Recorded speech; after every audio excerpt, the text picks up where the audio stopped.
Hello, everybody. I want to talk about addiction and my experience, my thoughts, and it's going to be unpopular, especially for those who are addicted to drugs, alcohol, food, etc. I'm going to say one thing, and right out the gate. The most important relationship an addict has is to their substance, whether it's alcohol, drugs, food, etc. Second, the enabler's favorite relationship is with everybody who enables them. And the only time they need you is when you can supply them with their drug of choice. I have been watching intervention, and when it comes to an addiction, of which there usually is one in every family, the only thing people focus on is the addict and nothing else. How can we save so and so? How can we get them to stop drinking? How can we get them to stop using? How can we get them to stop eating? How can we get them to get up and get their own plate of food? It's, if you watch this show, the common denominator is the drug of choice and an enabler, because chances are when a person is so far gone that they can't get, that they don't have transportation to get the drugs, or they're too drunk or high to get the next hit or the next buzz. They need other people to supply for them. If someone is 600 pounds, they need someone to go get their food.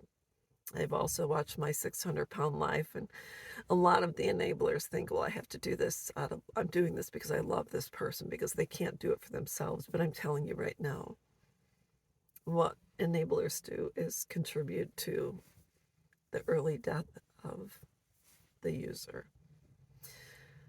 Addicts have got to be the most selfish people I've ever met in my life.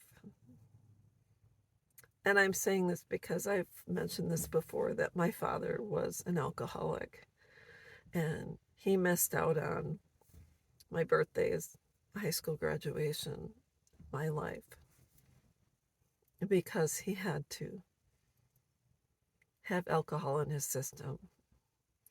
And there gets to a point, if they live alone, that they are so ashamed that they don't even want to face their family anymore. So all I know is what saved me was I went to Al-Anon. I was disconnected.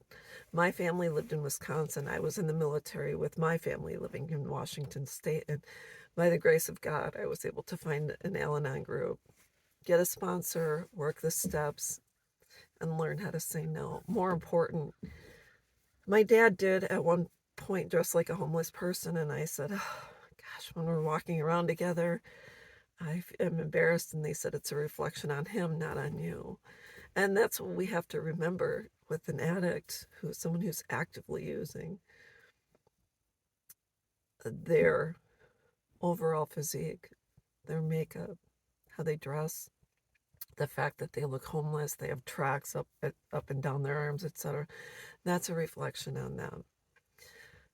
What I had to do is I had to get strong enough to say, no, I'm not going to enable you. I can't be a part of this. I have to take care of myself. And I had to learn to set boundaries, to say no. And I could do so with love. In Al-Anon, you learn how to set boundaries with love. You don't have to go off. You don't have to blow a gasket. You don't have to get angry per se. You just have to get angry enough that you want to make a change.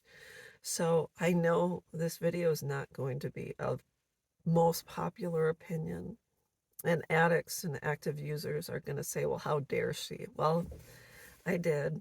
Here I am. And whether it makes you angry or not, I'm not worried about it. All I care about is to let people know you don't have to live like this. Whether you're using or you're enabling, you don't have to live like this. Someone's old enough to use and buy, etc. They're old enough to be on their own. Even if you have to say, I'm not doing this anymore, evict them, get them out, etc. Sometimes the only way people get help is when everyone around them says, no, I'm not doing this anymore. So I hope this helps, and I'll be back.